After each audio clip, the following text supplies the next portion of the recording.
If a motion to deny a request is made, the reason must be given. Members of the Planning Commission are Leslie Stone, Ann Clemens, Frank Cook, Reggie Dunn, Buddy Hardwick, Reginald Hawkins, Cruz Reeves, James Reed, Garrett Smith. Members of the land use staff are Warren Adams and Tanya Ingram.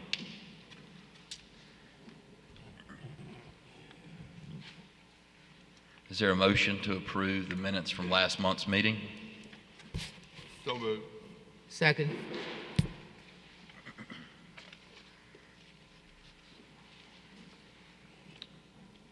All those in favor? Unanimous. Item number 1, Flowers and White Engineering, representing Exchange Investment Holdings, requesting final approval of Fischer Road RV Park Plat number 1 on the west side of Fischer Road in an R99 PQ district.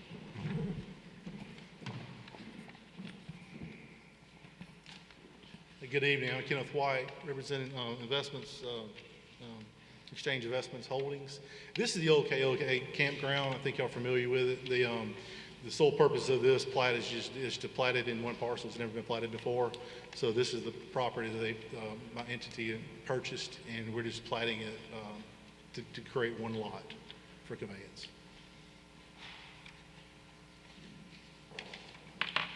How many mobile home lots are going to be able to be on there? Zero mobile homes. Yeah, you trying to trick us, Mr. Buddy? RV. Oh, they're on. Yeah, strictly RV. All right. Yes. All right. I saw the zone in there. Zero Going by mobile there. homes. Forgive me. I think it's about 100 first phase. Yeah. RV spaces. Are there any further questions from the Planning Commission? Anything from the audience?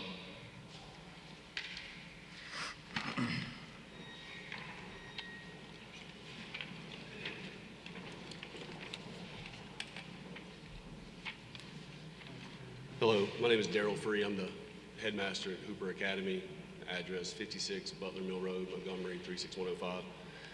We're not here necessarily to object. We've met here before talking about this plat and piece of land. We decided at that point to meet as a group, and we met as a board of trustees with Mr. Frank and Kenneth.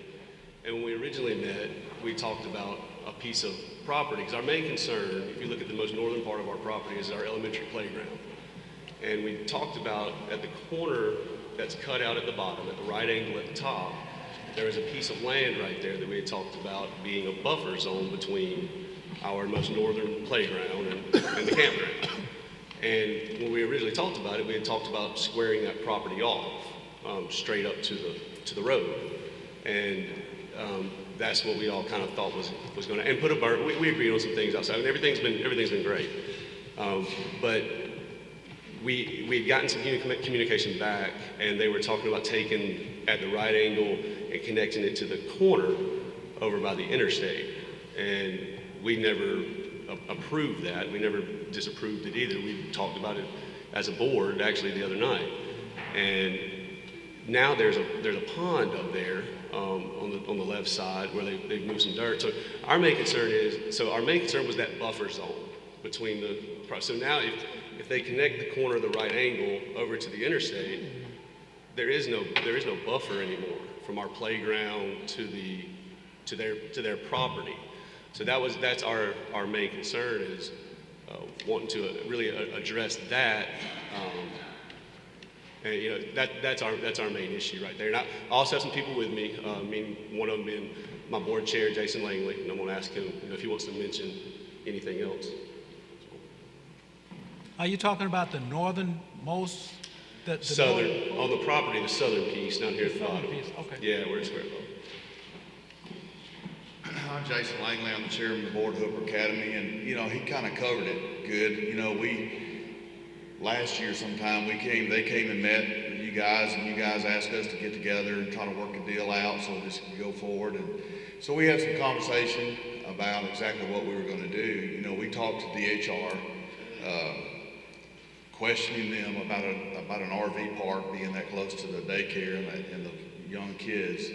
And we explained to them that the plan was they were going to square our property off right there where we would actually pick up about 3 acres right there by the interstate. They're going to put a berm up, and they're going to put a chain link fence. They're going to pay for half of the chain link fence to go down it. And our objective in that is to keep, again, from some undesirable possibly, being next door to our daycare.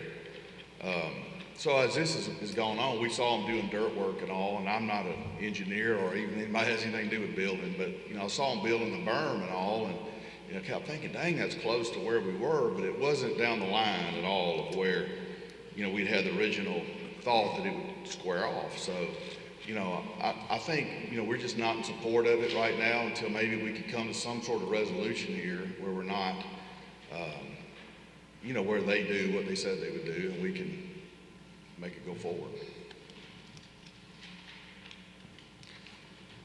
Is there any written agreement between the two of you? Sir? Is there a written agreement somewhere?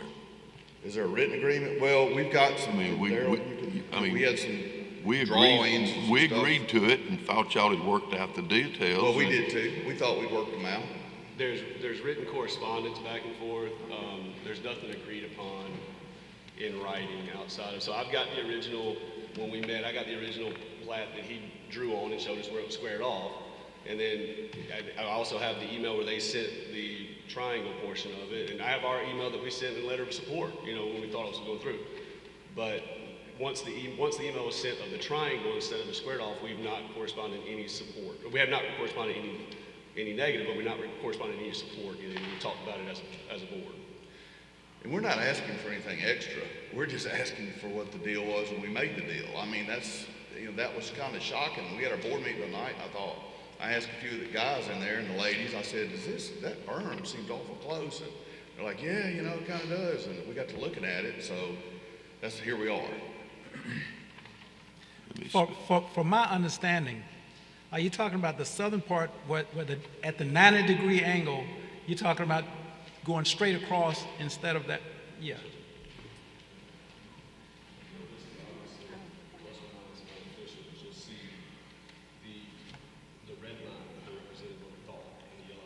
Kenneth? Okay. Let me just ask both of you, what was the agreement? Well, the agreement from us when we met in the room was the squared off piece. Can you walk up to the mic, Oh, sir? I'm sorry. When we met in person, the agreement was the squared off piece, but when he sent corresponding agreement, that was not the agreement. It was cut. It went from around 3.3-ish to 1.1 in the piece that was sent in the email. There's no correspondence when it comes to support towards that. Well, let me ask the first person that was up here, what was the agreement? Yes, KJ. So we went Frank Thomas. The property's owned by a company called Exchange Investments Holdings, which is a 1031 improvement exchange. It's an arm, if you will, of us, but it's anyway. So the agreement was that we would donate them land. We would pay for half of a 6-foot privacy fence to be built on top of a berm that would be built on their side of the new property line. And that in the event they wanted to petition the city or the county, if you will, to close Fischer Road, we would agree to support said closure at our southernmost property line, which is the bottom right of that triangular piece up there.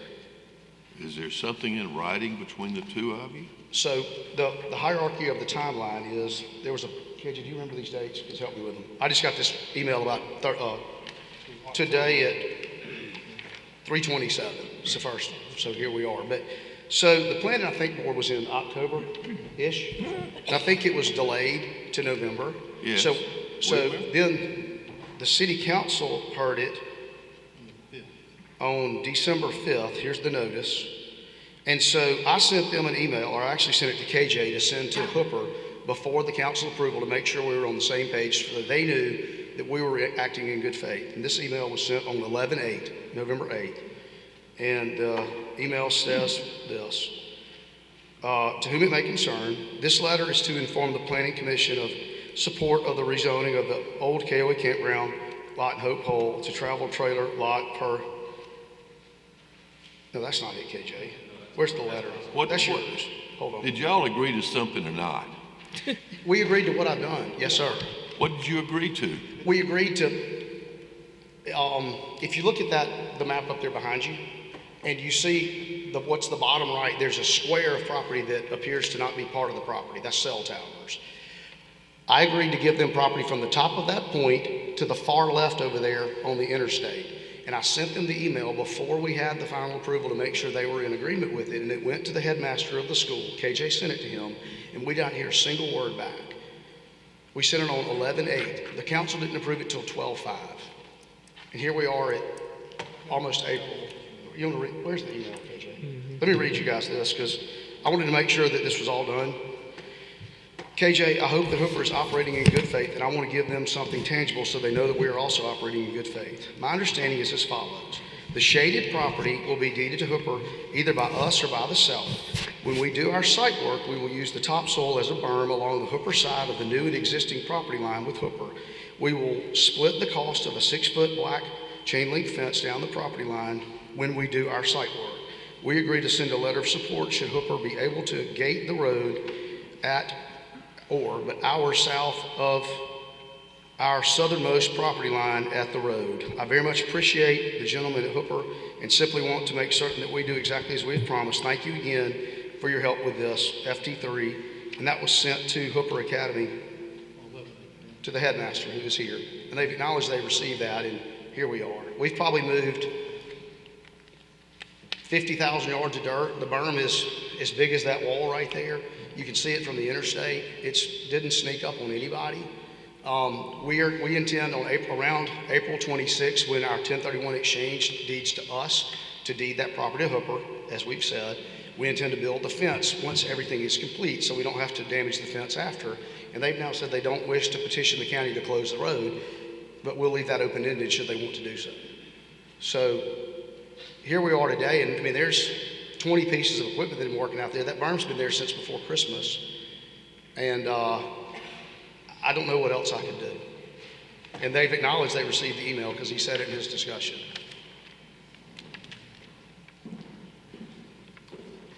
All right, we did receive the email beyond the later date. I'll open it at a later point, which we talked about in one of our board meetings later on.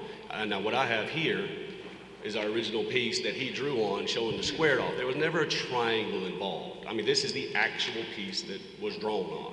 Of course, there's not a signature on it because he was showing us what they would do. Now, when we come back from Christmas break, he's right, they started moving dirt before Christmas. We were on Christmas break December 15th. We came back on January 4th to see dirt being moved. I get a call at 6:45. Do you know dirt's being moved out here? No, because we were told this process was going to take into 2024. So I go up. I was supposed to be meeting with Mr. Thomas. By the time I got there, he had to go to another meeting. I was told that he would get back with me at another time. Never heard anything else back. So. Can we see what you're talking about? Yeah. Mr. Hardwick, speak in your mic, please. Thank you, ma'am. You're welcome. This is just the original piece when we were talking about having a picture of the property. Yeah, let's, That's just, he actually. show me exactly where the question is. Oh, That's what we were okay. talking about squaring off. And y'all got that. We got the little, Trying- from that top over to that corner. We never put that stuff. All right. And if I may add something, when it comes down back to moving dirt, I mean, there's a lot of dirt moving out in Hopewell right now. And, you know, looking at a piece of ground that's actively being moved around with bulldozers and excavators, I don't have any idea what the finished product's gonna look like until it is. So there was no problem as far as we knew until there was. Step back to the mic.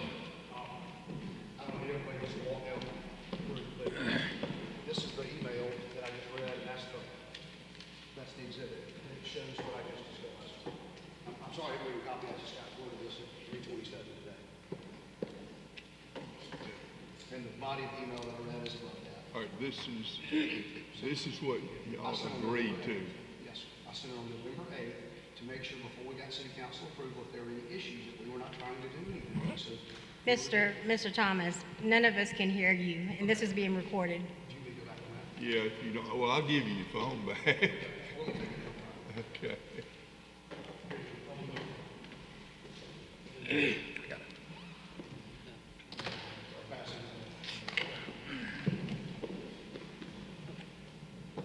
don't know without the benefit of that map, but you can see that was the.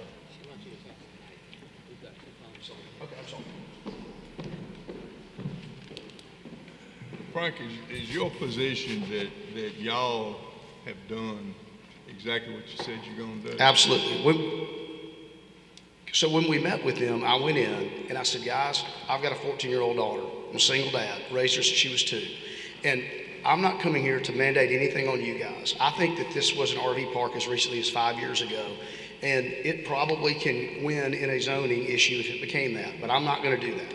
I said, if you guys don't like what I propose today, you will never hear another word from me, because there's nothing you're gonna say about an RV park that I won't sit there and agree with you, right? And I think they would agree with that.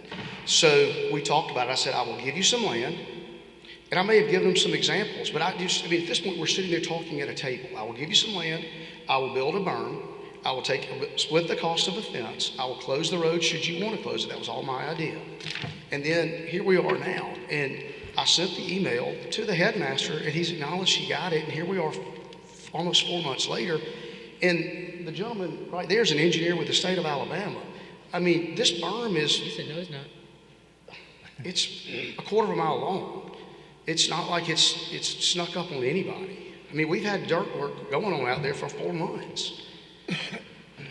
Well, I'm still confused as to if everybody's agreeing that it's what you said you were going to do y'all agree with that?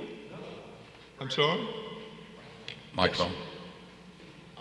Brian Adams, and I'm on the board at Hooper, and for the record, I'm not an official engineer, but I work in engineering. But what we agreed upon was the square, or the more land for the buffer zone that we were looking for is what we agreed upon in the meeting, and then afterwards it was the email that he sent. So that's where we're at. We're just trying to create a bigger buffer zone for the safety of the children. But are y'all talking about the same piece of dirt? They're saying the piece of dirt that should be donated is larger than the piece of dirt in the exhibit that I sent on November 8th. That was what was agreed upon in our meeting with Frank that we had at the school, is what we're asking him to honor. And you don't agree with what they showed? Sir, we sat there and talked about a lot of things sitting at the table, and then before we got final approval, I wanted to make sure we were on the same page. So I thought the right thing to do was to send an email, which I've read to you guys. It was very clear what was on the email. We're now 4 months later. Had there been a problem, we didn't get city council approval until December 5th. So it was almost a month in there, and the headmaster acknowledged he got the email with the exhibit. And if it's this big of a difference, you would have thought that within a month he would have said, Frank, this isn't what we've agreed to. And I wanted to make sure before we got final approval at city council that they had that, and nobody heard back from them. And here we are 4 month later.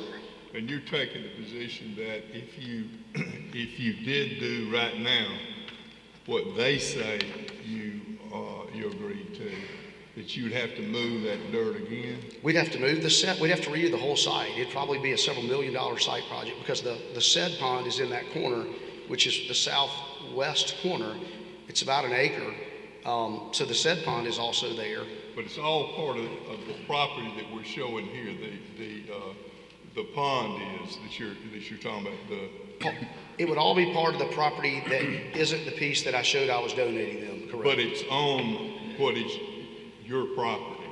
Well, exchange investments holding, but yes, sir, correct.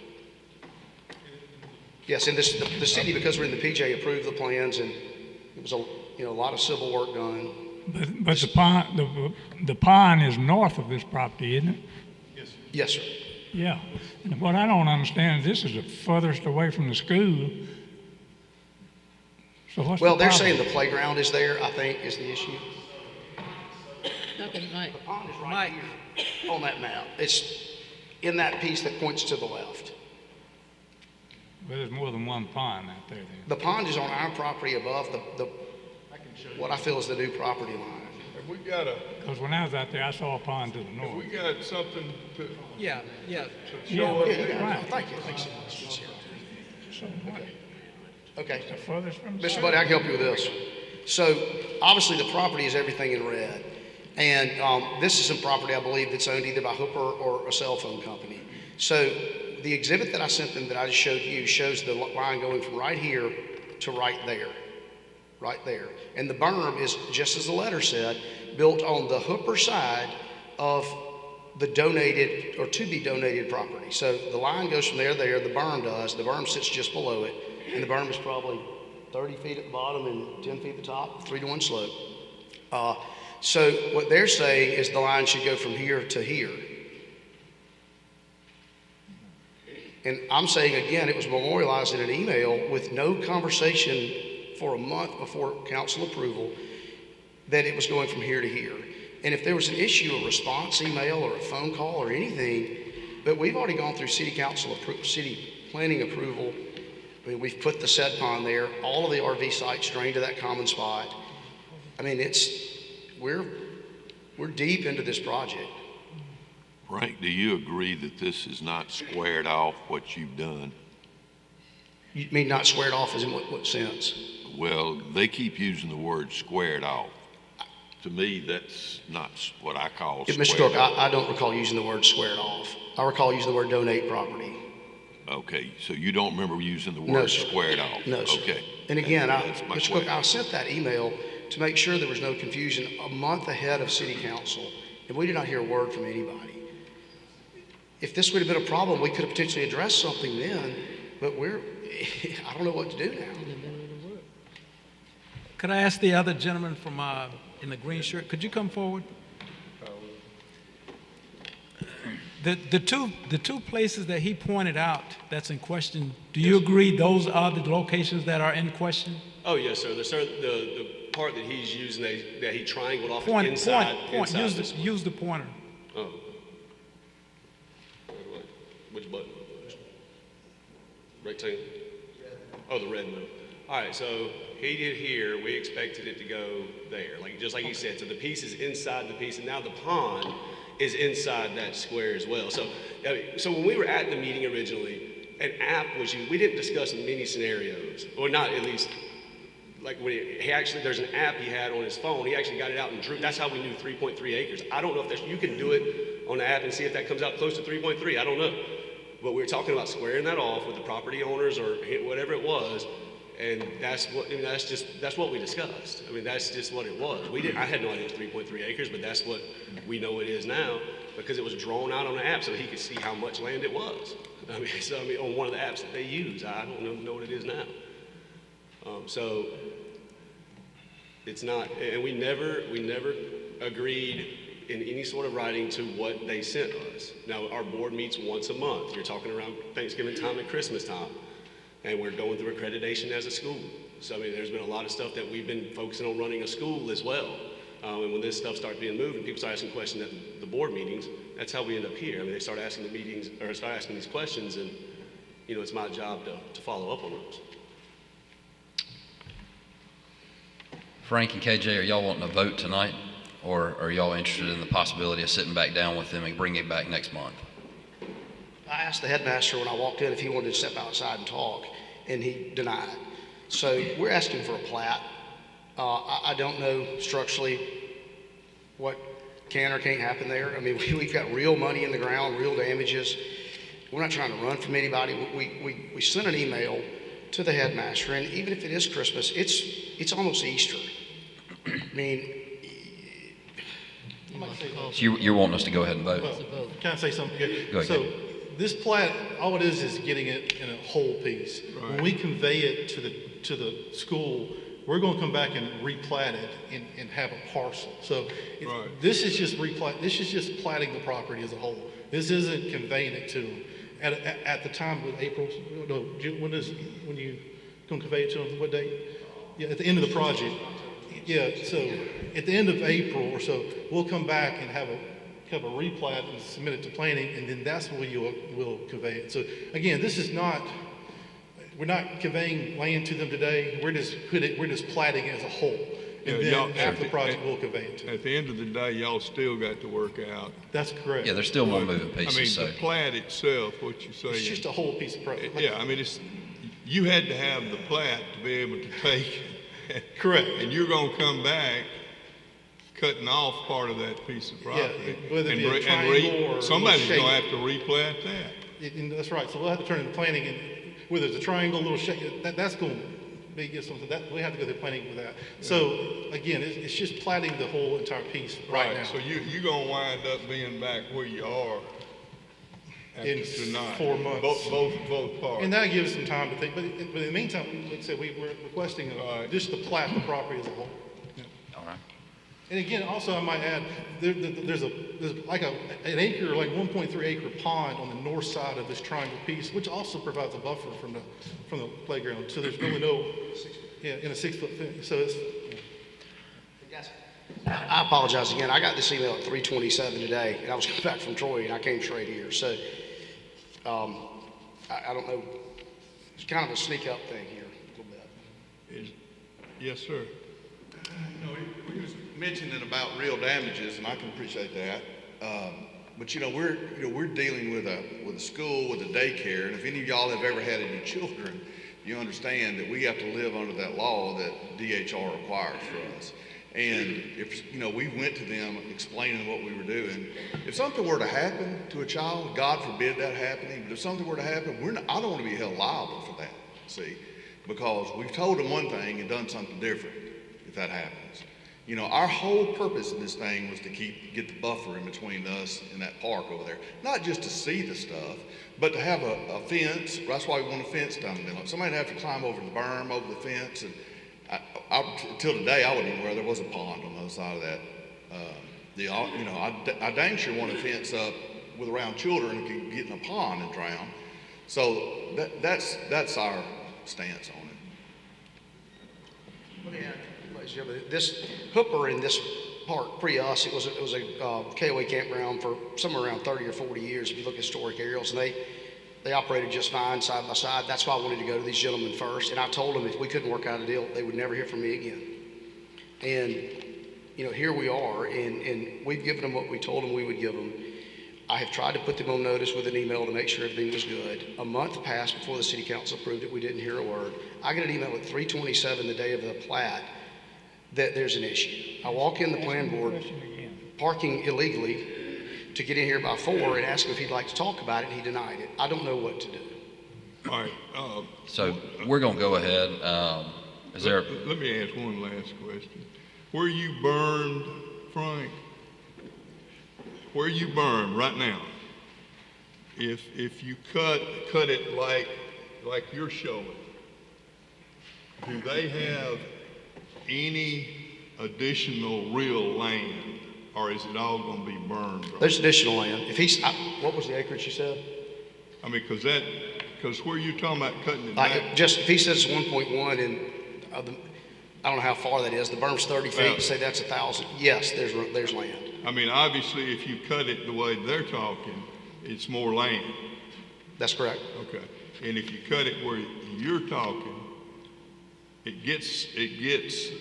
still get some land, but it's not much. They get the land, the berm, and the fence is agreed. Yes, sir. Okay, I got you. I'd like to make one more statement since you said that. Mr. Jackson was there. You step back up to the microphone.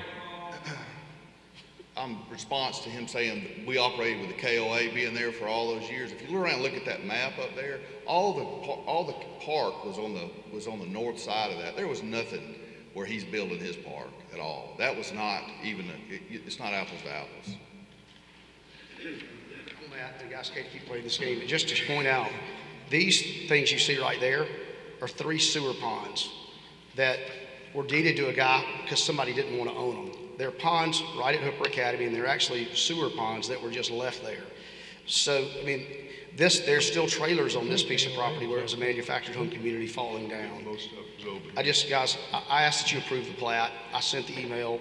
I get 2 hours notice, hour and 43 minutes notice to be here, and I'm just asking you please approve the plat. Motion in order. Motion to approve. Is there a second? Second. The motion has been seconded. All those in favor, please raise your hand.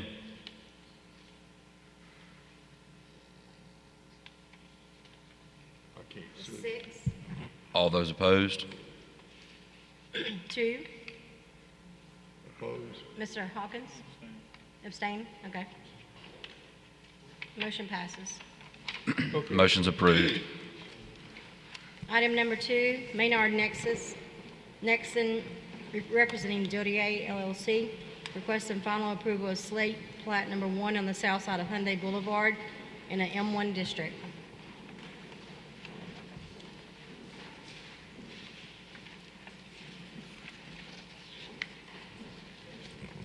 Is anyone here from Maynard Nexsen for Dotier? All right, item number 3 I meant to mention has been delayed. That was approval for plat on Westport Boulevard. That has been delayed until April. Item number 4, Capstone Engineering Group representing Lansdowne Corporation, requesting a waiver to the subdivision regulations and final approval of Lansdowne Pit Plat Number 1 at the western end of Parallel Street in the M3 district.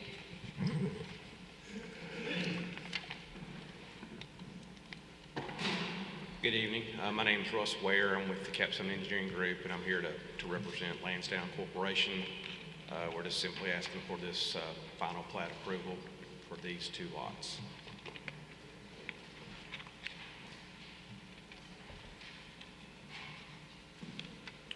Any questions from the Planning Commission? Any questions from the audience? Motion's in order. Move to approve. We have a second. Second. Motion has been seconded. All those in favor, please raise your hand. Unanimous. Request is approved. Item number 5, Jeffco Engineers and Surveyors representing Agape Homes, requesting final approval of Summer Valley preliminary, let me correct that. This is preliminary approval of Summer Valley preliminary overall for Agape Homes at the eastern end of East Riding Road in the R75S zoning district. I'm Guthrie Jeffcoat of Jeffcoat Engineers and Surveyors, 928 South Bull Street. And I'm representing Agape Homes LLC today in a request for preliminary approval of a 31-acre tract of land for R75S development. It's already been zoned, so that's taken care of. And they plan, and all the property adjacent to it is R75S. For those of you who don't know, that's a bill, minimum 75-foot frontage with 10,000 square foot lot size, and which would be about 150-foot depth. We plan to develop homes of roughly 200,000, maybe a little more or less, which will match most of what's in there right now. This is part of Montgomery that's been preserved from the 1960s and is a beautiful place. If you hadn't seen it lately, you ought to ride through there, and we want to add to it. And if you would allow us by approving this plat, we'll proceed forward. God and Tanya, what do you mean by preliminary? By what? Preliminary plat. I mean, either we're approving it or we're not, right? This basically is a layout plan, layout. He's going to come back later with a final. He doesn't. Well, then why are we taking it tonight? You did, County Downs was a preliminary. We do preliminaries. We don't want to go do all that work and get into big problems that we don't know about now that you can do sometimes. So we want some guidance from the Planning Commission that you're going to be for it 2 months or 6 months from now. Okay, up. With this, having been on this commission for a while, I'm going to ask this question. Is there any reason that the R75 would be reduced to an R60 or lower? We'd have to come back to, if I understood the question right, could we do R60? We would have to come back to the Planning Commission for a request for rezoning, which is laborious. And, you know, I'm sure there'd be a jillion people down here for that, reducing Okay. the requirements. I just want to put on record, you're looking to do an R75. Mr. Cook, we can't hear you. Excuse me, you're looking to do an R75 or larger. Yes, sir. Thank you.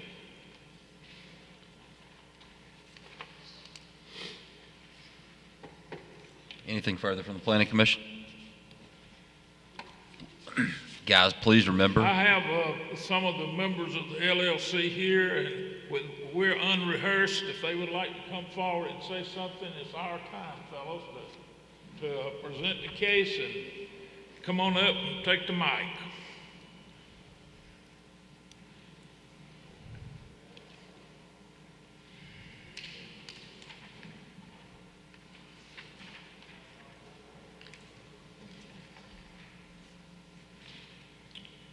Good evening. I'm Gerald Lovejoy with Agape Homes.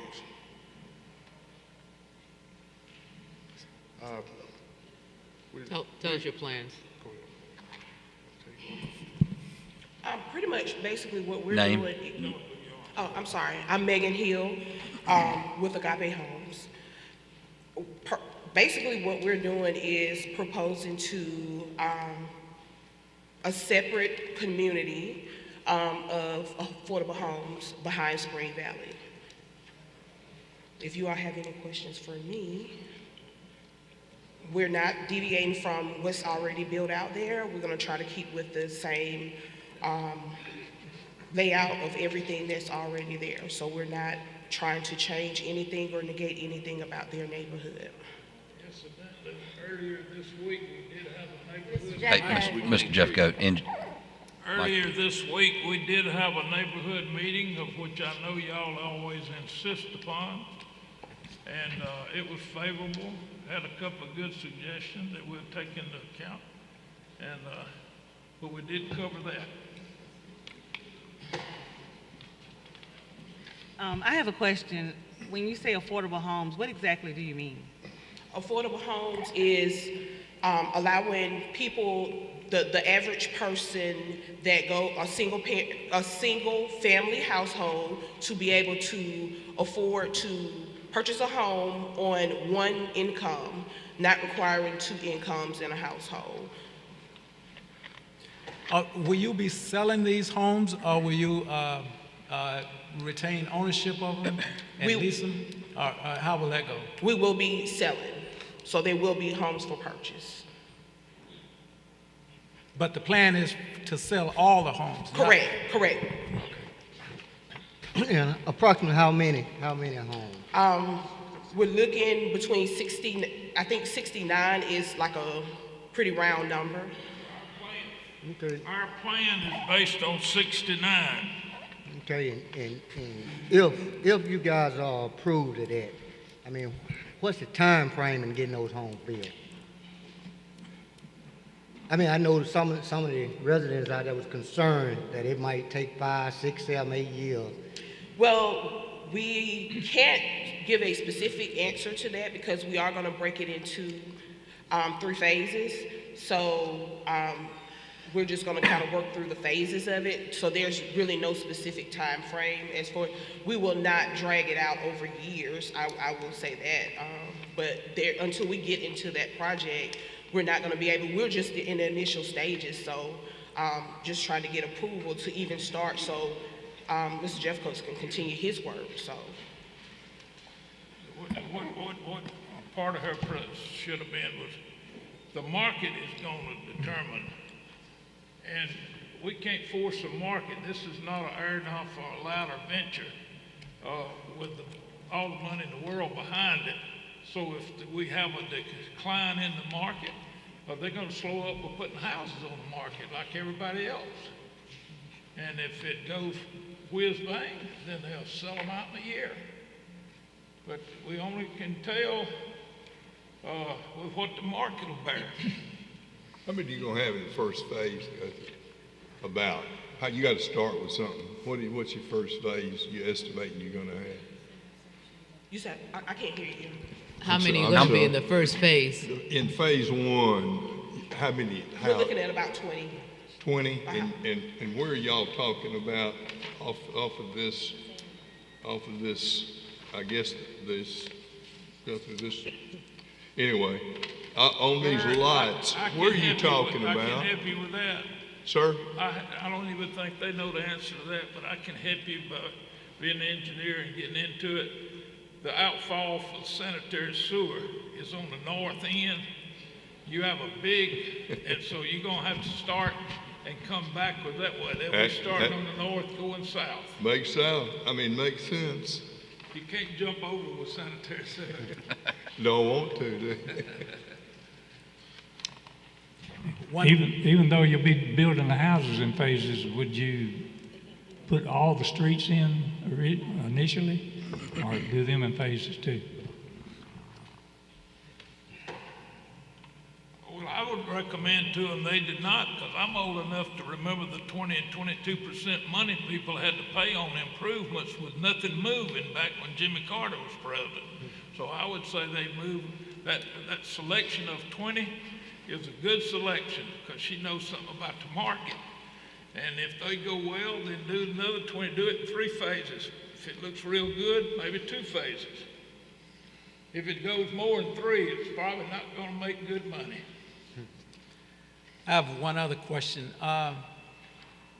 During the building process, where will the trucks be coming through the existing neighborhoods now?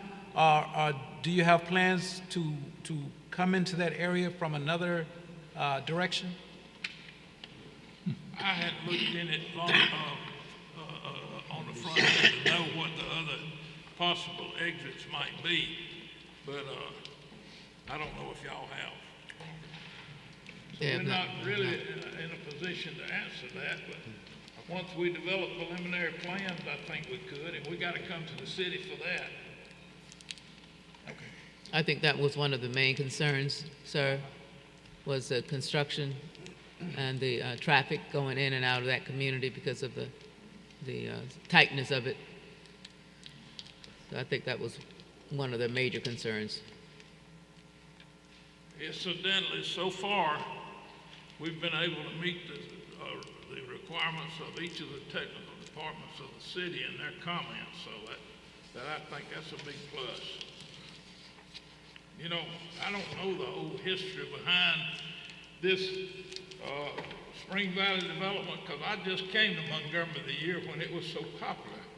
In 1969, I came out of Auburn, and if you could have $1,500 down, you could have had a nice house in Spring Valley for $165 a month. That was great. But it's not that way anymore. So it's changed. Any more questions from the Planning Commission? I just have a question. I don't know if it's Robert or Tanya in terms of noting, usually there's a traffic department or someone has made note, I don't know, maybe they don't do it on plats, but has not made any comments on this particular petition. Ms. Clemens, the Yes. traffic engineer did look at it, and he had no objections to the layout and design of it. Okay, it's not noted, that's why.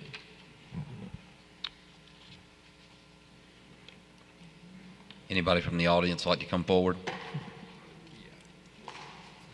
Mr. Guys, Smith? please remember, if we could get a spokesperson for the group, we'll have several people come up. You're allotted 10 minutes, okay?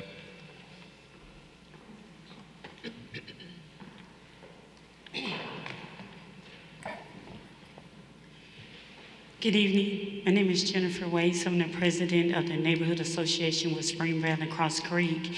And we also have our vice president, treasurer, and secretary, and also the rest of the people are members of the neighborhoods of Spring Valley and Cross Creek. We do have oppositions to this. Ms. Waits, can you please give your address as well for the record? Yes, ma'am. My address is 278 Smallbrook Drive. You come right inside Spring Valley Road, and it's the first street to the right. So it's most definitely will be affected by this. Actually, our whole neighborhood. One of the things that we're most definitely against this plan being approved, the meeting that Mr. Jeffcoat mentioned, it was sprung on us. We had tried all month to try to get in touch with them, Jeffcoat Engineering and Agape Homes LLC, in order to discuss exactly what this plan was when we first heard about it. Our requests were ignored until one of the representatives, Mr.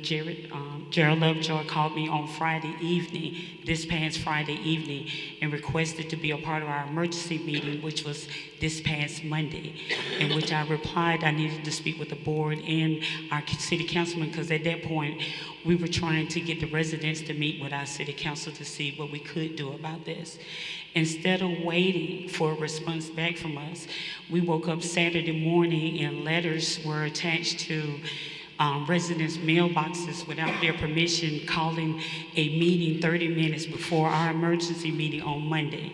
So residents were very confused. They thought we called a meeting on Monday when they knew that we put out signs saying that we were going to do it at 6:30 Monday. Jeffcoat Engineering and Agape Homes called a meeting at 6 o'clock in a different location. So we had the residents very confused about that and exactly what was going on. We feel that this whole process has been hidden from us. Very upset about it, and we've turned in many reasons why we don't feel that this project, without a doubt, should happen. We're not for it, as they mentioned before. The information that we got, that the price ranges was going to be 180 to 200,000. That is not conforming to our neighborhood. That is way over the price, and we can't even see it selling at that particular price range. We don't even know where they got the price range from. As Mr. Jeffcoat mentioned, they haven't done the research to this area, but they want to build in our area. And the other information there, well, several things that we were told, that it was already decided that they were coming through Spring Valley off Woodley Road to East Riding, possibly also Smallbrook because it cuts through, but to East Riding to that dead end, and to come out, as you can see on the map, straight off Roaston. So they do have that plan already set to come right inside an established neighborhood that's already set up. We already have speeding issues. We just paved the road. It's a lot of different things that we've done to try to spruce up our neighborhood, and they're coming in without us really knowing exactly what's going on. We did want to sit down and speak with them. Like I said, it's been well over a month. We would even want to speak with them now. Our stance, if that we can do anything about it, is that at this time we would not like for this to go through. It's too many unknowns. And when they mention about 20 units to start, it should be a time frame set. Like they said, they're not sure how long. We are concerned about the fact being years, but when that question was asked, they don't have a time frame of how long this is going to affect us coming through, tearing up our streets, bringing in possible loitering, increased crime, because back there where they're talking about building in that cut, that's nothing but the woods. That's all that sits back there. All right, we're drawing in on 10 minutes. Is one or two other people like to say something? Yes, my name is Don Clemens. I live at 3440 Wood Park Drive in the Cross Creek neighborhood. And basically what I'm doing, I sent an email to Ms. Tanya and thank you. I want to clarify my email here. We know that R75, these are zoned for R75s. But, like Jennifer was saying, I don't want to repeat too much what she's saying, but like I said, what we're looking at now and what we know is that this project will come down Woodley Road and turn on East Riding. Now, I walk East Riding Road just about every morning, part of my exercise routine. And if you look at East Riding Road right now, it is in great disrepair. I'm telling you, it's in great disrepair. From Rosen to Smallbrook, the roads are coming apart. It is bad. And I'm just thinking that when you put, and I don't know how many truckloads of dirt would have to come down there to prep the soil, because that's prairie soil out there in spring, and where these homes are going, and basically all of Spring Valley is prairie soil. How many truckloads of dirt would have to come through there? And those homes, those roads are going to be completely destroyed. They're going to be completely destroyed. Now, what I would propose is that, they have R75. It's been zoned for homes.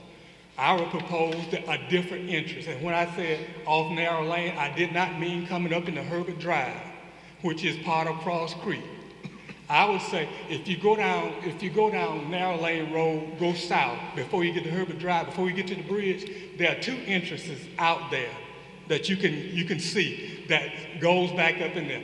If they would clear out one of those entrances and put their trucks and heavy equipment down through there, if this is going to pass, that's where we would like to see it. Now, also, if it comes off Woodley Road to Spring Valley to East Riding, right now, East Riding and Spring Valley Road, that's a bus stop for the Montgomery Public School System. That's a bus stop there.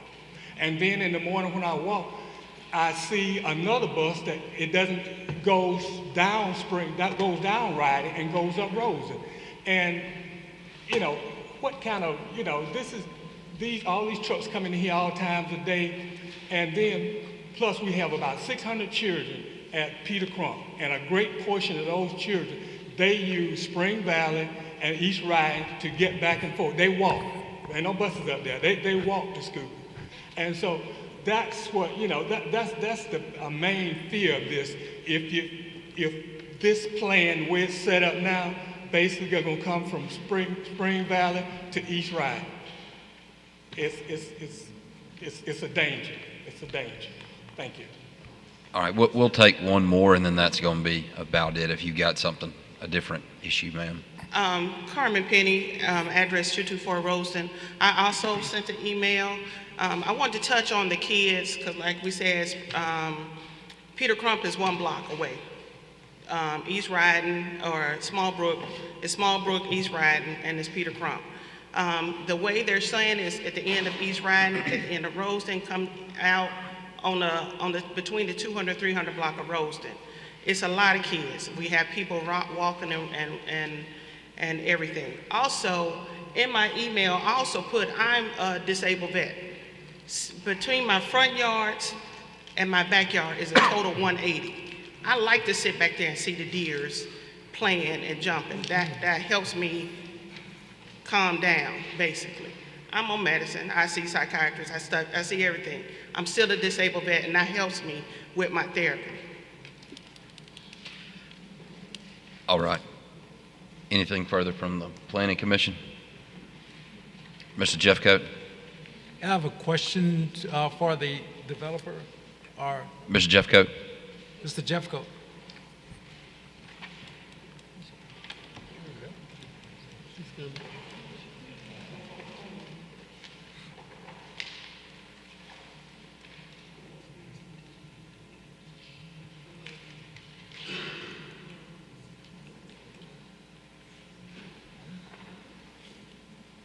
Yes. It seems that one of the concerns is the route of the trucks that's going in for the construction and stuff. Is there any way you guys can work out so that it doesn't have to go through the neighborhood? Is there any way to work that out? Yes, I think there are already regulations on the books that would stop some of that. So we would be happy to receive a yes vote subject to the construction routes being approved by the engineering department at the beginning, during it, and at the end. In other words, that's not a problem. You'd have to do that on just about all construction projects. Wouldn't that be satisfactory? I'm talking about a route down the side of the ditch or somewhere, who knows tonight where, but to make sure that it doesn't go through the neighborhoods.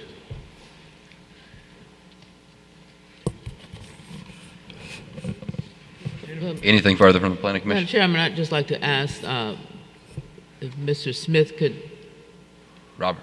address the area in which we're talking about relative to the 2040 plan.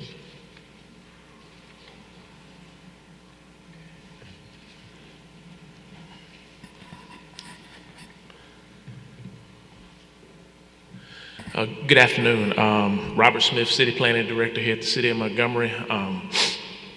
So as far as, there are two different plans. There is a South Montgomery plan in which we had done a plan several years ago now at this point, and for the particular area that we're talking about, there is a recommendation for additional single-family homes, and so this would be in compliance with that particular plan. So this would be in compliance with that. And as the engineer and the developers have said, they will have to be built to the standard of R75, which would be the existing homes that are already in the neighborhood. So that would be a good thing. Thank you, sir. Rob, could you do me a favor?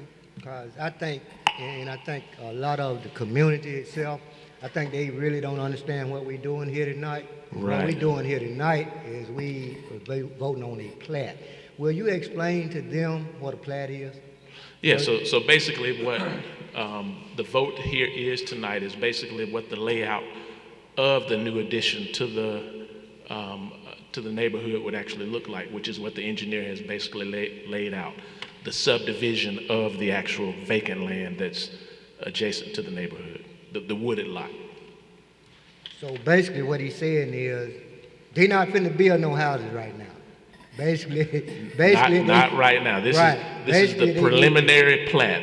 Right. The final plat will still have to come back before the planning commission to be approved.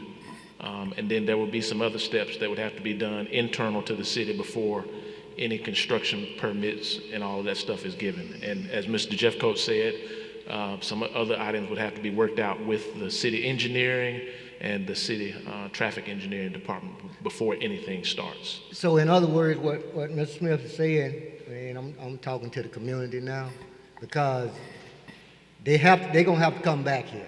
So I know some of y'all concerned about the heavy equipment coming down your streets and all that stuff.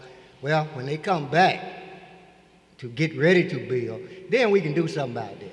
I mean, we could actually cue them to do certain things. So right now, basically all they're doing is asking us to allow us to plat this property, name some streets, and do that kind of stuff. So basically ain't nothing finna be built right now. Right. So they basically have to meet the requirements of the city's subdivision regulations. And I think based on what we know right now, Tanya and Warren, it would meet the requirements of the subdivision regulations. Is that correct? Yes. Okay. Yes. Thank you. Thank you, Robert. Tanya, let me ask you a question. Yes, sir. This is even though it's a preliminary plat, if you got zoning, yep, and you bring a plat in here, and this group up here votes against it, okay? What are y'all gonna do within 30 days? Well, you have to give a reason for your denial. I understand all that. If it's not a valid reason, they can, if it was, on a preliminary plat, nothing happens. If it was a final, in 30 days, they could record it. But, Tommy used to tell us that y'all do, in essence, y'all do whatever you want to, but if this is a plat, and I understand that's the reason I asked them the temporary, if this is a plat, we don't really have any control over it. Not if it meets the subdivision regulations. Exactly, and these meet the subdivision Yes. restrictions, Right. I mean, qualifications. Right. So at the end of the day, no matter what we do, it's gonna be approved. Yeah. Yeah, it would be approved if it meets the requirements of the subdivision regulations. So everybody behind me understands. So right, I understand. So still, as long, let's say they deny it and they give a reason for the denial, if it meets the requirements of the regulations, it will advance and move forward. But again, this is just a preliminary tonight. This is only the preliminary. Once they come in for the final, then that process would start. But at the end of the day, we still don't have a choice. No. Okay, that's what I wanted to make sure they understood. Thank you, Robert. Well, Is there anything else from the Planning Commission? Mr. Jeffcoat, are y'all wanting to vote tonight? Are y'all wanting a vote tonight? Agape? Excuse me. My name is Angela Exford. I'm the South Alliance president. I live at 4816 Alamont Drive. This is one of our community on the south side. I've spoken with the president of the neighborhood association, and I also spoke with the investors. If you all would allow them an opportunity to sit down at the table with the South Alliance to discuss the issues that they have, if you would please consider carrying this over to next month so that we can work out the differences. We understand that this is something that the city has looked at as far as the future for the green space of South Montgomery. However, we want to make sure we build relationships. We don't want relationships that are broken starting off at the beginning. Mr. Jeffcoat, Agape, would y'all like a vote tonight? Or, Speaking to all the right. microphone. Yeah, we feel like the issues at this point have been covered for what's supposed to have been done and would like a vote tonight. Thank you, sir. A motion's in order. Move to approve. Is there a second? I second. The motion has been seconded. All those in favor, please raise your hand.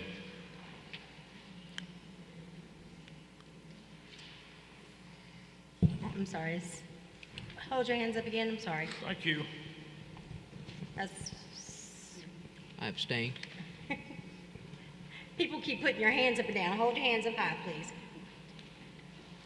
5 for it. All those opposed? I abstain. You abstain. Mr. Hawkins? I can't hear you. He abstains. Okay. The motion passes. Motion's been approved.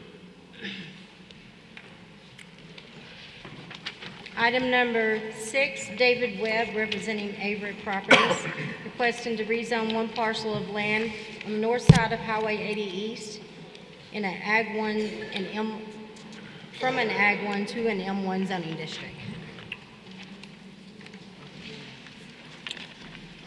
Good evening. My name is David Webb. I represent Avery Properties Incorporated. Avery Properties holds properties for Avery Express Incorporated, the transportation company, and we are. Can you pull the mic up? Will you pull the microphone? Will you pull it closer to you, the microphone? Yeah, We can't sorry. hear you very well, all the movement. Again, my name is David Webb. I represent Avery Properties, Inc., which holds properties for Avery Express Incorporated, and we are located just down the street there on US 80. Have been there for some time and looking to get this property rezoned to build a new facility. In the new facility, I have a question here. In the new facilities, will this just be, you would store the truck there and then somebody else pick it up and take it some other place?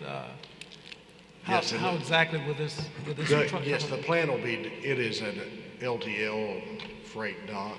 So these local red Avery trucks that you see around town, those guys would come back to this facility. That's where the freight comes in. It goes out on the local pickup and delivery trucks and reaches the city that way.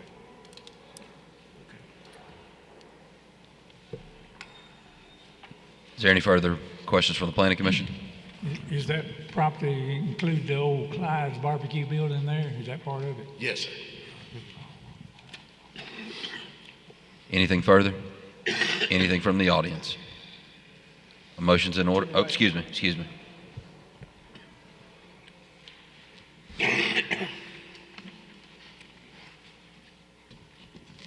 My name is Alma Bowen. I live at 187 Callis Place on the south side of where this property is located. And I just had a couple of questions that since the city of Montgomery is doing this planning, Does this mean this property is going to be in the city limits? No, It's in ma'am. the police Current- district. Currently, it's in the police jurisdiction. I'm over here. Oh, no. It's not in the city limits, but it is within a 3-mile boundary that we still control as far as zoning. Okay.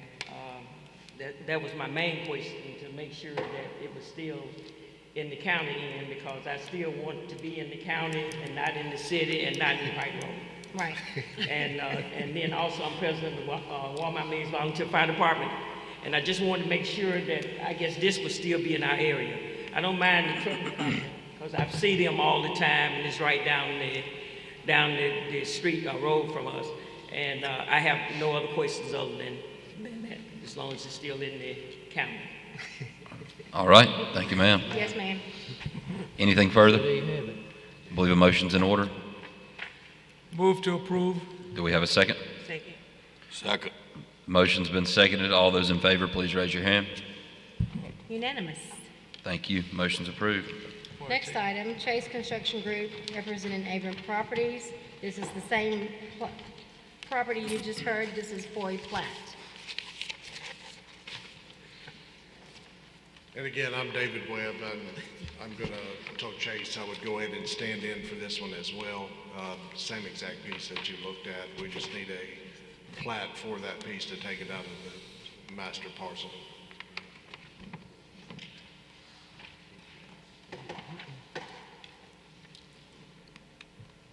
Any questions from the Planning Commission?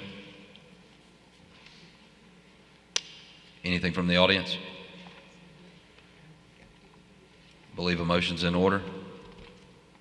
Move to approve. Second. The motion's been seconded. All those in favor, please raise your hand. Unanimous. Motion's approved. Thank you. Next item, Jasmine Vasquez requesting to rezone one parcel containing 4.1 acres on Cusada Ferry Road from an R50 district to an R99S district.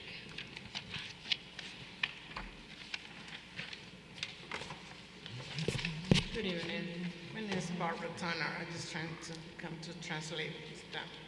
Yeah, pull the mic down. Pull that mic down if you can, please. My name is Barbara Turner. I came to translate it to Jasmine and her husband for relocating the home, the mobile home. I got it. That structure that's already on that property, what is that?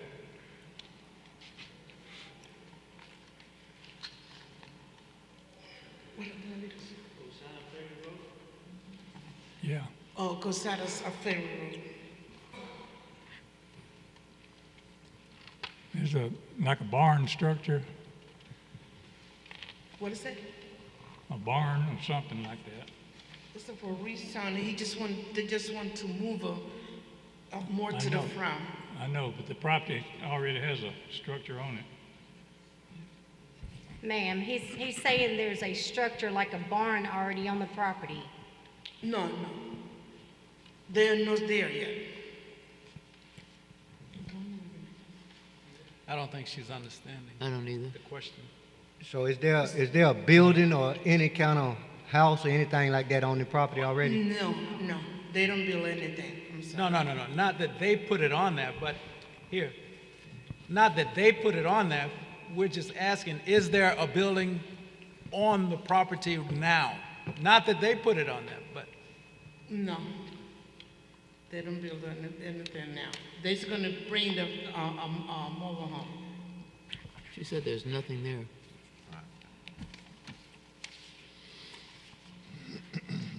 The problem being there was no sign out there. We posted signs. Was it in an area that was cleared? We posted right up on the road, on the property. We don't hide it behind anything. I'm saying, yeah, it was in a clear area, yes. Yeah, well, there's a barn on that area too. So the question that came up before about the the location is gonna be in a floodplain. Has that been taken care of? Is the location of being taken care of? What do you say? Has the issue of the floodplain area, A flood hazard. the flood Let area, me ask them, que sea lo que había, el problema que se fue corregido, fue arreglado el problema que había. ¿Cómo hago? No sé. They have any issue over there? They don't recognize any issue with them. Tanya, was there issue with the floodplain area, with it being within the They went to the Board of Adjustment because they wanted to put the mobile home at the back of the property in the flood hazard area, but it's too wet back there and they couldn't do that. So now they've got to rezone because they want to put it at the front. It doesn't matter that it shows flood, they're going to have to build it up 2 feet above the flood level anyway. and they understand that? Yeah. Yes. Yes, they understand that part. They know they have to put it higher. Yes. He understands. Any other questions from the Planning Commission? Anything from the audience? I don't know. Motion's in order. Move to approve. Second. Motion's been seconded. All those in favor, please raise your hand. Unanimous. Thank you. Approved. Thank you. Next item is Kilgreen and Bostic Engineering requesting final approval of Legacy Landing Plat Number 1 on the north end of Moore Street in a T40 and T5 district. Good evening, I'm Chris Bostic with Kilgreen and Bostic Engineering. Like she said, we're looking for approval on Legacy Landing Plat Number 1. This has been here previously, but since then, the road, blanking on the name of it, section of Morris Street has been vacated, and that is being incorporated into the plat. How you gonna gain access? Through Morris Street, we're not closing all of Morris Street, we're just closing the part that's on the property.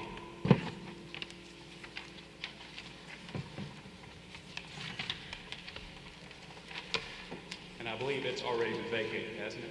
Yes, the city's already vacated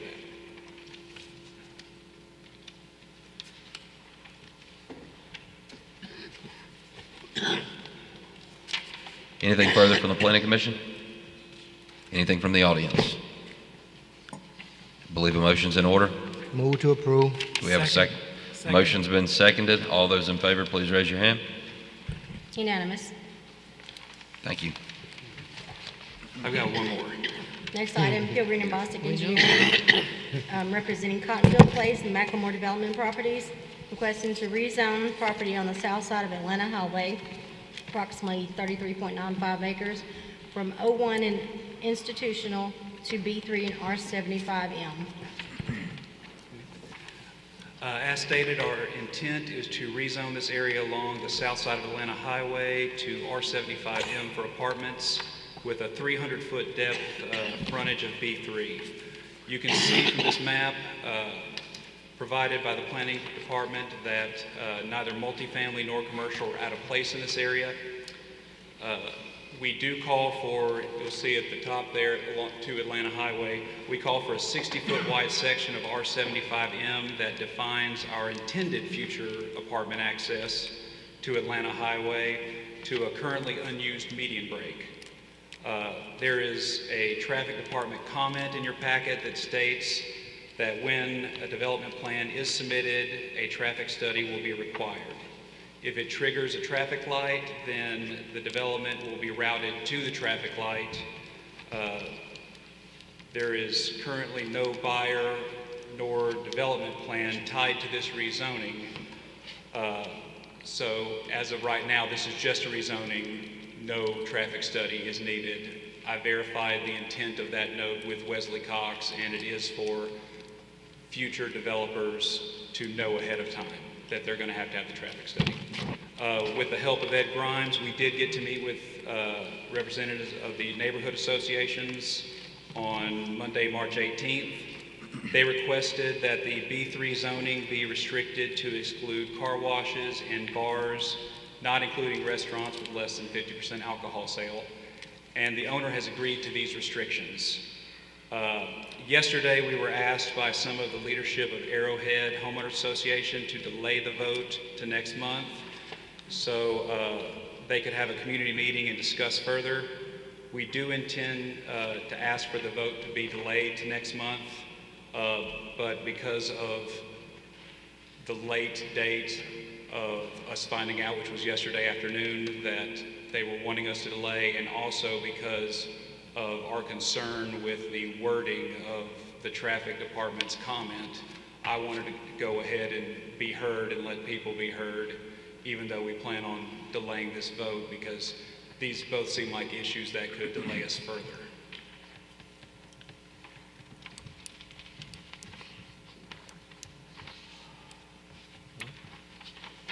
Anything from the Planning Commission? So you want to be heard, but you're going to delay it until next month? Is that what you're saying? You want to be heard, but you don't really want Yes, to be heard. and part of the reason is the wording of the traffic comment is concerning. I don't want to delay to next month, and then the Planning Commission see that traffic comment for the first time, and Wesley Cox isn't here, and I get delayed another month because of the wording of that traffic comment saying that I'm supposed to have a traffic study now. Okay. So that was a concern, but then also, I found out yesterday afternoon there were people that wanted to come, so since I wanted to get that part clarified, I have no issue letting people speak as well. Okay. Roger that. Okay. Sorry, I'm not trying to waste time. I'm just concerned that that traffic comment, the way it's worded, is going to cause additional delays. No, okay, I understand. Time for the next item. So you're delaying it? We're delayed. I think somebody wants to Yeah, somebody want to speak since he's been Well, heard. are we having a public hearing or not? That's what what I need to know. Because if we're not having a public hearing and just delaying it, then we need to go on to the next item. I agree.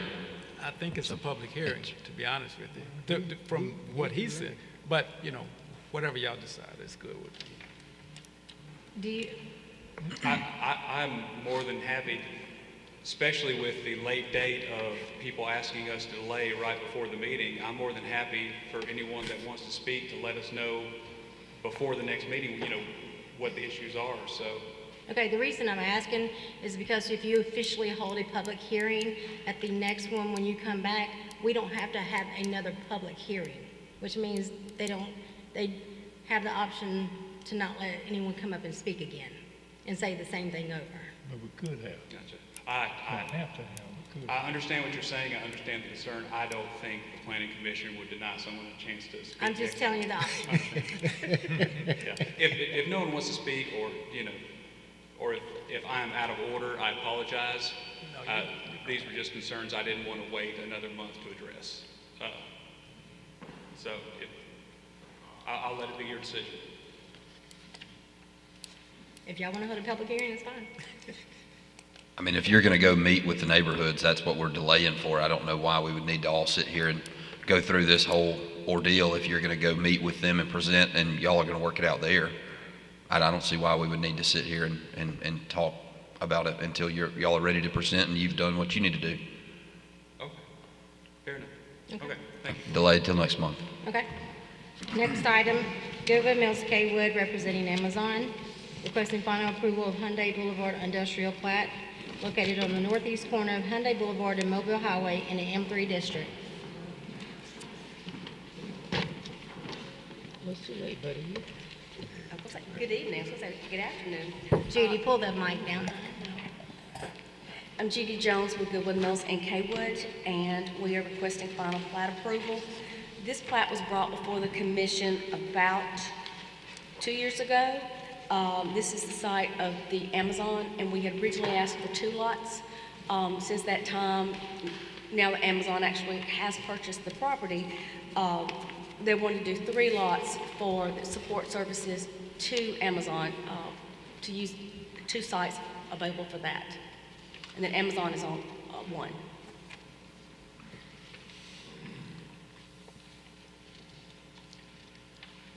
Any questions from the Planning Commission? Any questions from the audience? Believe a motion's in order. Move to approve. Do we have a second? Motion's been seconded. All those in favor, please raise your hand. Unanimous. Thank you. Next and last item, Goodwood Mills Kaywood, representing Auburn University, and Rockland Homes, requesting to rezone one parcel of land on the east side of Ashton Road from a B2 to a R20T townhouse zoning district. We are requesting to rezone this property to townhomes, and we also have representatives here from Rockland Homes that would like to speak more about their project.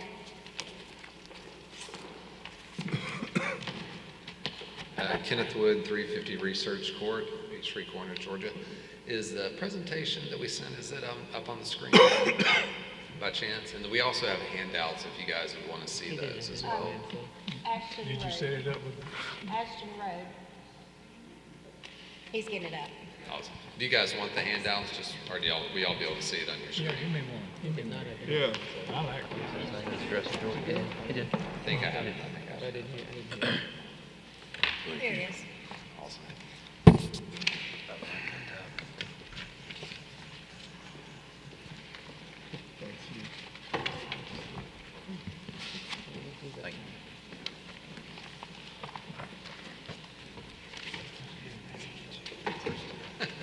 you.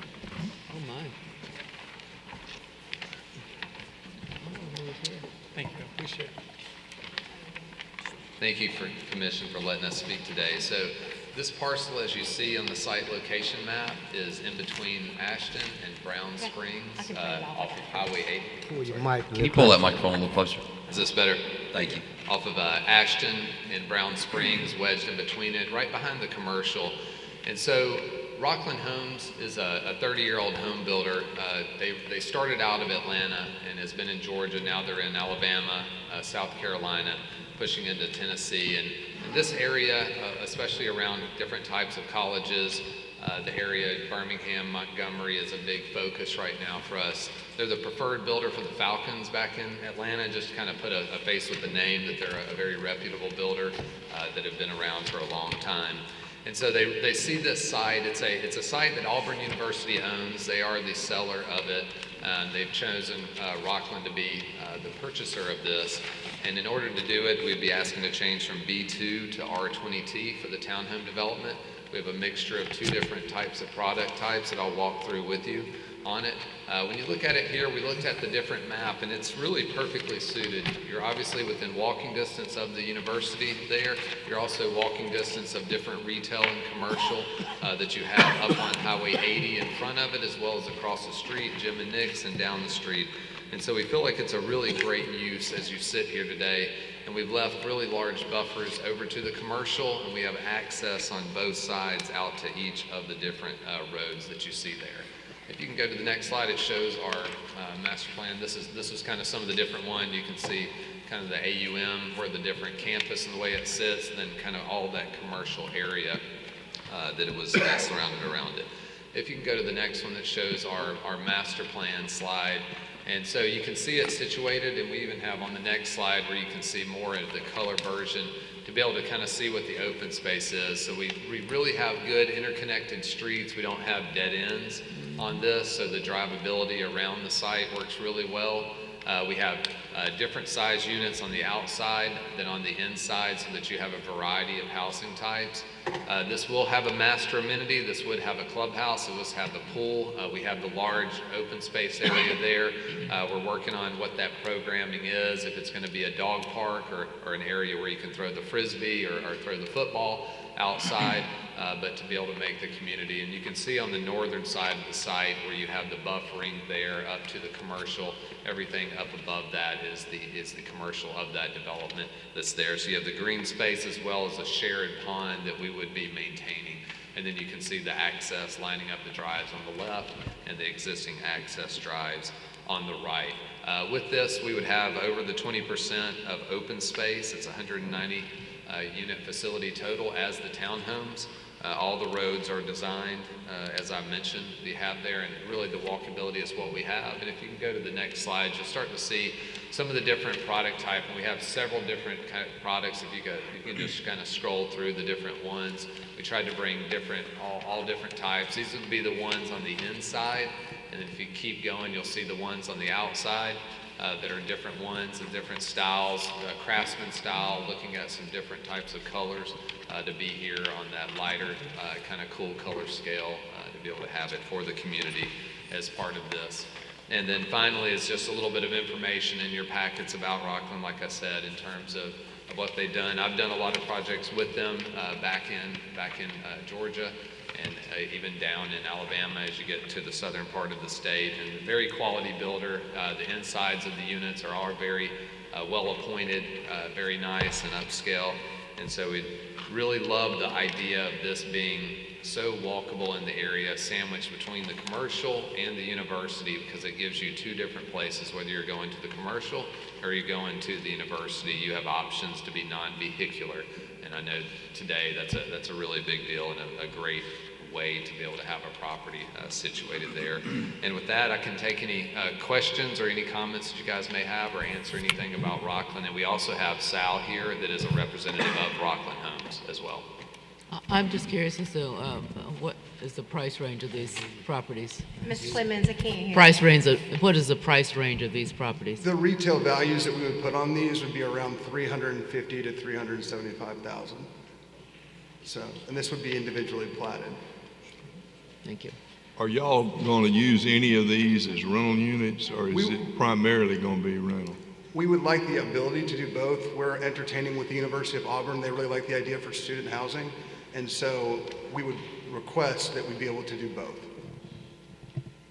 And y'all handle the management if you sell them and Either lease them? way, they'll either be a professionally managed, like some of our projects in Florida and around other universities, where we have Willow Bridge, what used to be Lincoln Property Company. Everything is self-maintained. All the landscaping is done, all of the maintenance. So no matter what, whether it's sold or rented, it will always be taken care of. It's not like somebody's going to not cut their grass or not fix their shutters, and that'll either be maintained by the HOA, or if we would keep it, it would be wholly owned by Rockland and then managed third party by Willow Bridge. So it will be HOA? There, if you guys want us to, we always put them that way, because when we individually plat them, we have to have it. Now, at the end of the day, if we own the whole project, right, then we're still the ones on there. But yes, sir. Will this be gated? We would, I mean, we didn't plan on being gated, but we certainly wouldn't be opposed to it as well. So. When you say gated, what kind of gated are you talking? I mean, at the two entrances. Like a private gated community? Yes. We didn't intend it to be that way originally. You know, let the little thing come down. Yeah, just because, you know, obviously it matters on traffic and access too. Ken, do you want to speak to that? I mean, we're either way. Let me ask you, while y'all are hitting on this one, James, at the end of the day, are y'all going to own the streets, or is the city going to own the streets? That's really what gets down to the gating, right? Because if we gate it, then we have to privately own and maintain the streets. If the city wants them, then obviously we wouldn't gate it. And again, we are open to either way, whatever the way the city would like to do it. I'd let the city own it. Yes, sir, they maintain it. Designed as public. Yeah. It looked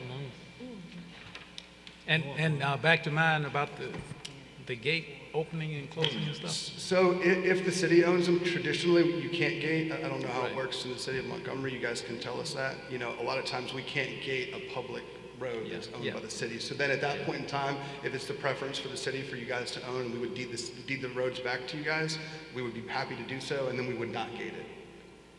And AUM understands this project as a part of, when you bought it from them, they understand what was going in there? Yes, sir. They're the sellers. They came to us because this is what we do. We're really good at it. So, you know, we're excited, you know, and obviously they own the property, so they're very well aware.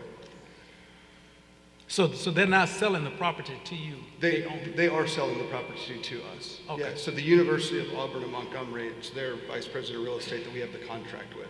So they're selling the property to us, and we're developing them. And they know what you're going to develop it for? Yes, sir. Okay. Yeah, absolutely. They're in support. Will these be city streets in there? I mean, the reason I'm asking that, now that I'm thinking through it. Yes, sir. This will be on Auburn University's campus. Do they own, are those streets city streets, or are they The University of Auburn owns the property, but I don't think it's actually a part of their actual campus. It's still in the city, so we would be purchasing it from the University of Auburn. I and then we would have the ability to understand, dedicate I understand that, but what I'm asking is if it's on Auburn University, what flexibility, if any, do you have? It's not on campus. They just happen to own the Oh, property. it's, okay, so it's off the campus? Just off the campus. Okay, that answers that. Thank you. Thank you.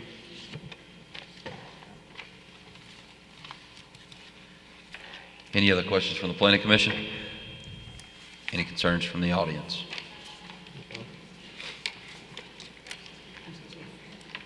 My name is Corliss Floyd, and I own a townhome on Ashton Road and Ashton Court.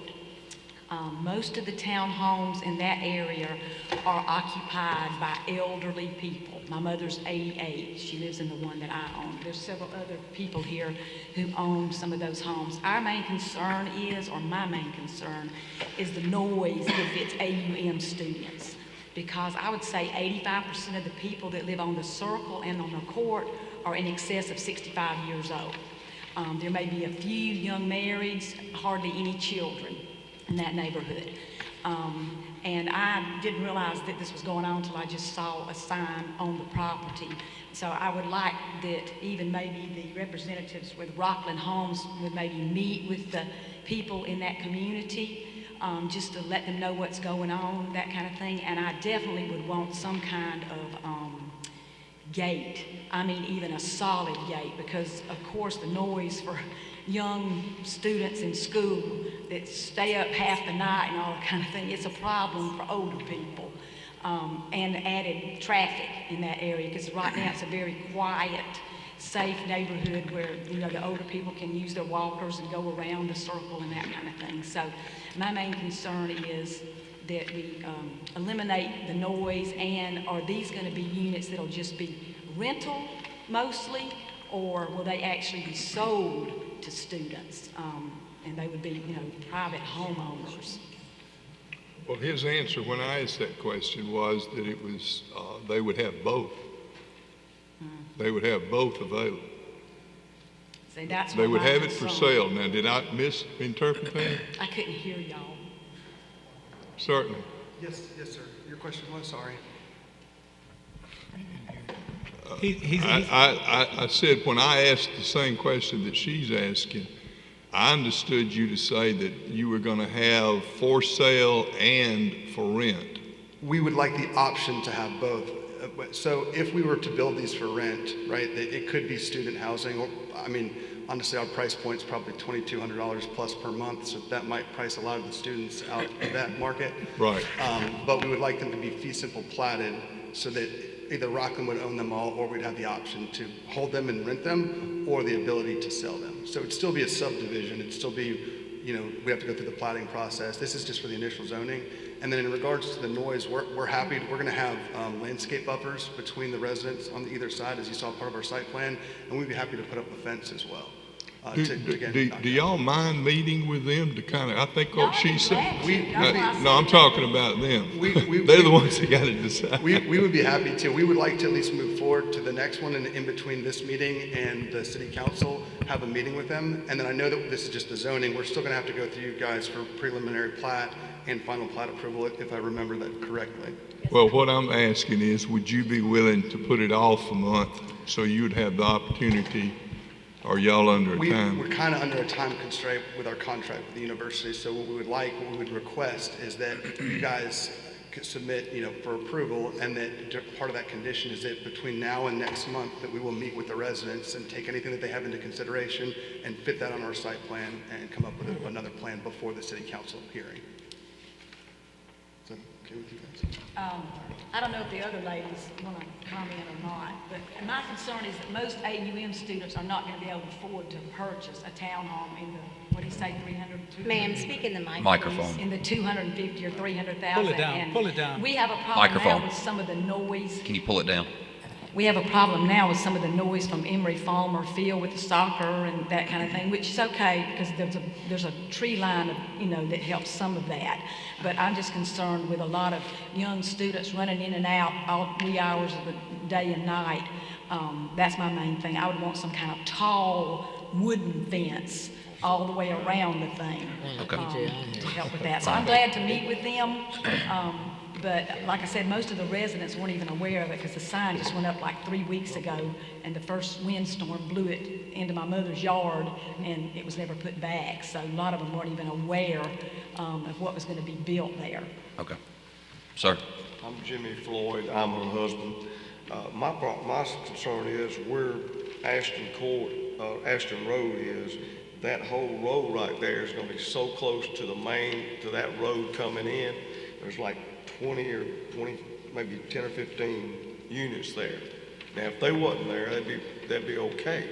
And if they would make them single level, because that's what's there now, is single level. Everything in Ashton Road is all single level. These are going to be 30 feet high, so they're going to be looking into everybody's backyard that's close by. I don't like that. I have a problem with that. And the noise level, like they're saying, is going to be, you know how college kids are. Sure. And it's going to be astronomical over there. I do not like it. I don't want it there. And if they do the single level, I wouldn't have a problem with it. Put what's already there, and it'll be fine. Thank you. And we can understand that. Ma'am. My name is Peggy Boutwell, and I live right there on the corner of Ashton Road on Ashton Circle. And this will be coming right down into my front yard. And I'm wondering what's going to be the separation between my yard and the new development.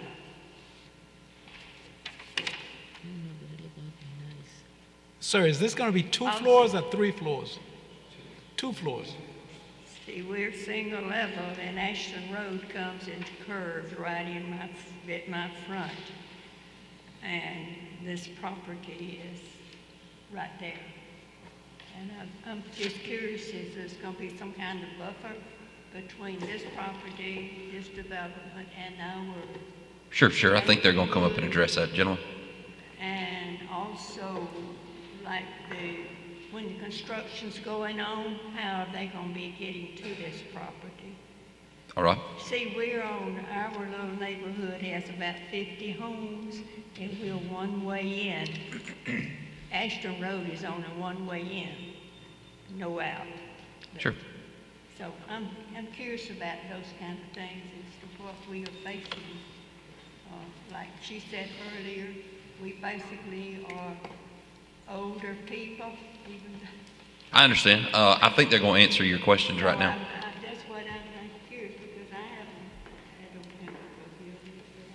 Oh, yeah, we can give you one.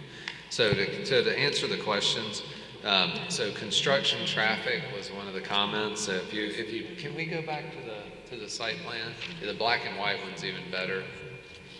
You'll actually see in the dead center of the property now, just so we didn't have, for residents, a lot of their concerns are our same concerns. In order for our residents to feel safe, we want them to feel buffered and safe too.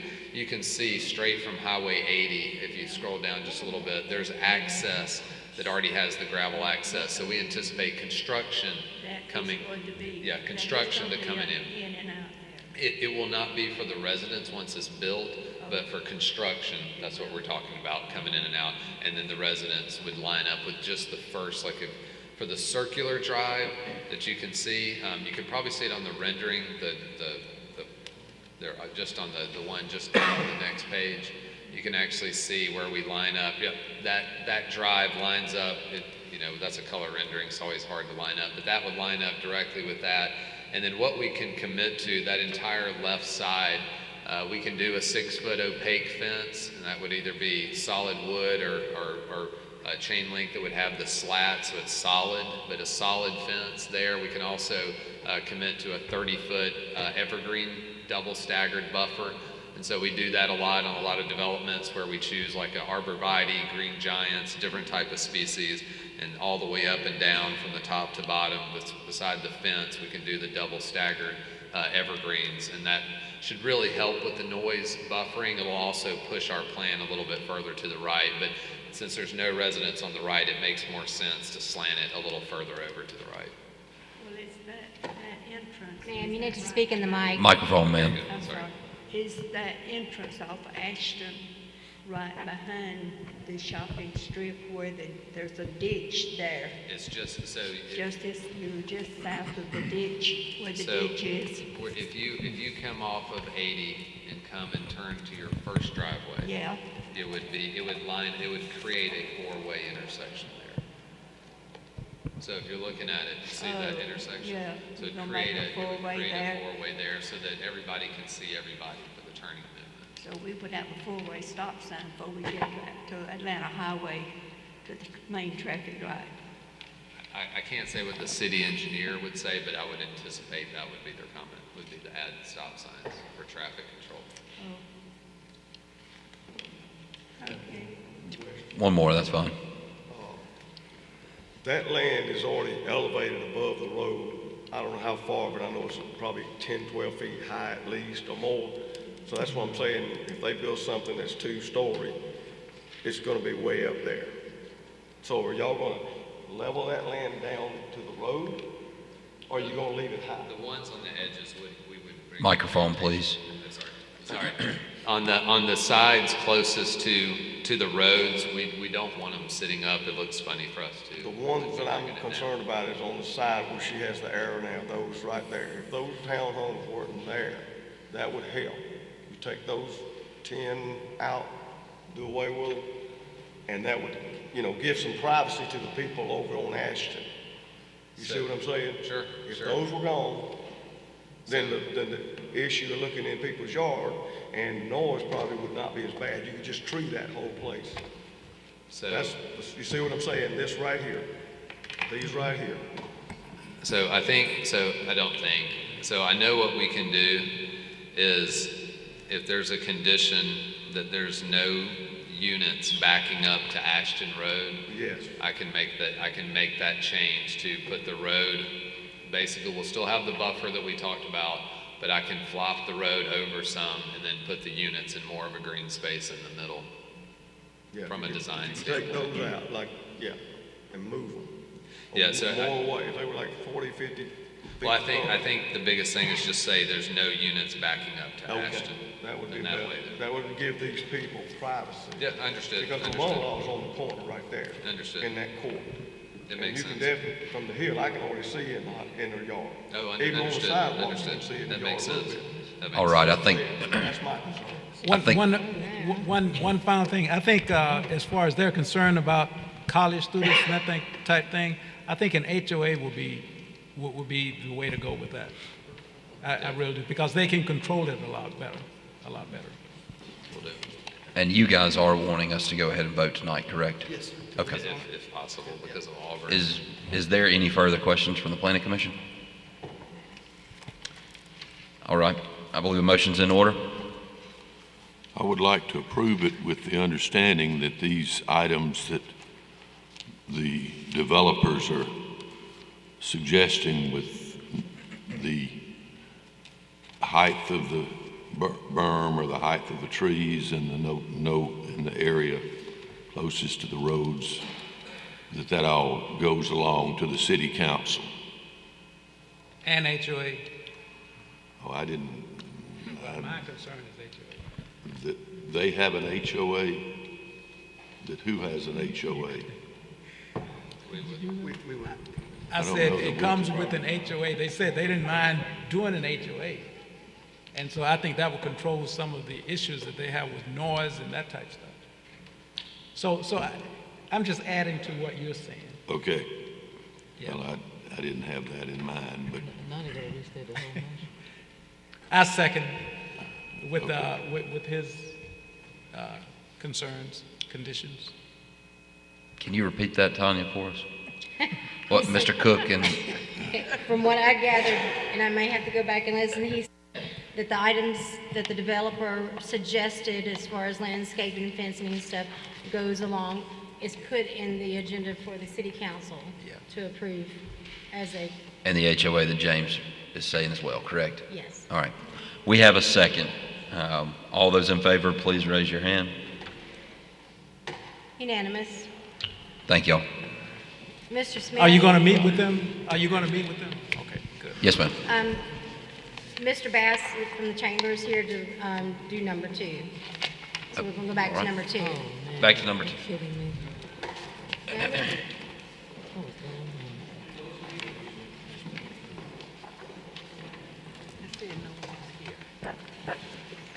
How y'all doing tonight? Charlie Bass, I'm with the Montgomery Chamber, 600 South Court Street. Here for Dotier LLC, as you'll see, we've got a parcel there that's a little over 1,500 acres. They're looking to split this up into 2 parcels. The second parcel will give access for utilities that are needed for the project. Which one are we on? Number 2. Number 2. Number 2, Oh, yes. I was saying 10.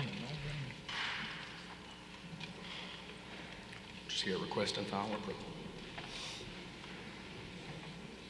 Slate Plat No.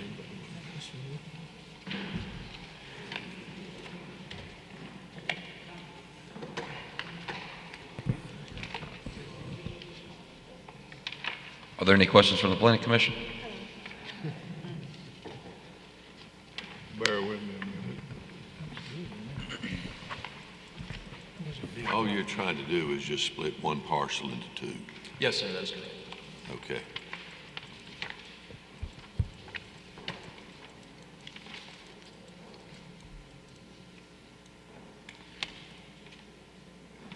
Charlie, what is the, it says, we're talking about lots 1 and 2.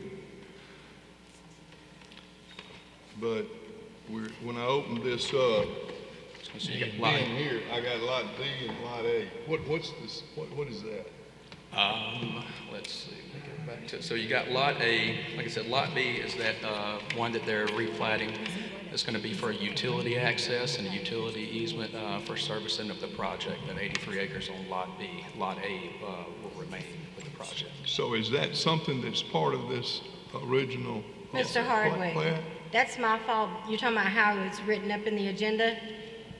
No, well, I'm just talking about what I looked at when I saw the, you know, On the what he's agenda- got up there. What is A and B? That's what I was asking. On the agenda, I wrote it up as Lot 1 and Lot 2. Lot 1 is Lot A. I should have put Lot A. Okay, I got you, I Okay. got you. That makes sense then. Thank you. But that small corner is big, right? Yes. Yes. Okay. Any further questions from the planning commission? Anything from the audience? Motion in order. Move to approve. Do we have a second? Second.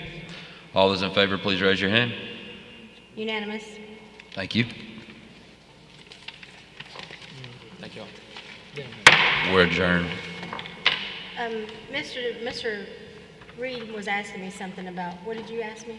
That was a sheet on the back of mine Oh, that said something about about the moving digital. to digital. Yeah, we are moving to digital plan review within the office, and some of these agendas might be starting to be digital as well, unless you just absolutely want a paper copy.